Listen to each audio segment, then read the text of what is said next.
This is 7 News. Tonight, high seas drama. Whaling protesters board a Japanese government ship off WA. Get on there. Free after 10 years in jail, the prisoner who was never convicted. And India's cricketers arrive for their make or break test at the Wacker.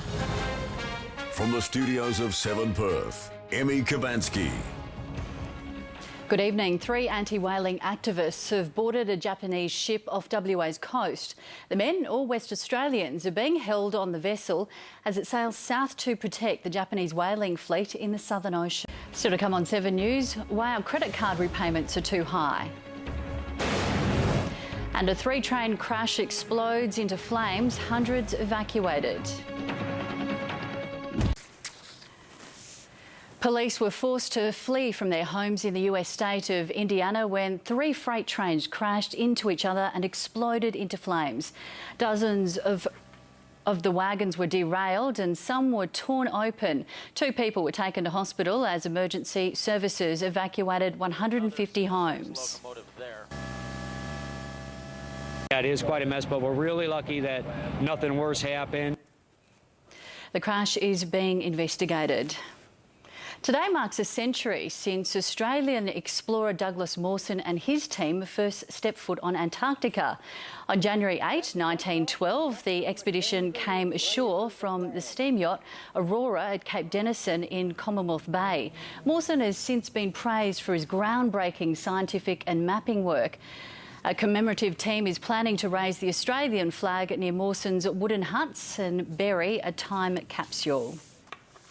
And back to our last story, some credit card users are paying an extra $600 a year because banks aren't passing on interest rate cuts.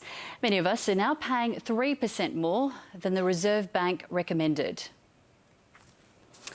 Apologies, we seem to be having some technical difficulties. Time for sport now with Blake Johnson, and Blake, the Indians have arrived.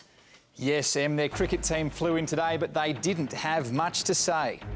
What can you do differently to what you did last week? The silent treatment ahead of from Sachin ahead of the 3rd test. Plus the coach who got kicked out and wasn't too happy about it. And take a look at this. An NBL coach faces suspension for giving the referees one hell of a spray during last night's Hawks-Crocs game in Wollongong. Townsville coach Paul Woolpert was ejected in the 2nd quarter for abusing the officials. Then he really let fly. Get another one. The assistant coach should be just grabbing him right now. Hawks fans sent Woolpert on his way. The tribunal might do the same later this week. His Crocs still went on to a 15-point win. Not happy. And an update in the cricket. The Scorchers are now none for 43 in the 5th over. That's all in sport. Here's Emmy. Thanks for that, Blake. Coming up, the weather details for the start of the week and Perth's best value fuel.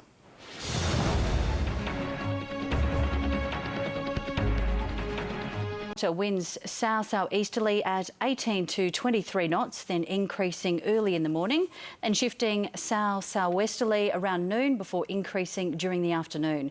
Seas to 2 metres on a similar swell. Well, we're in for another sunny day tomorrow, heating up to 31 degrees. Overnight will drop down to 17. And then looking ahead for the rest of the week, sunny and 34 on Tuesday, 33 degrees on Wednesday, then staying partly cloudy and 32 for the rest of the week. And that's 7 News for this Sunday. Thanks for your company. Susanna's back tomorrow. Good night.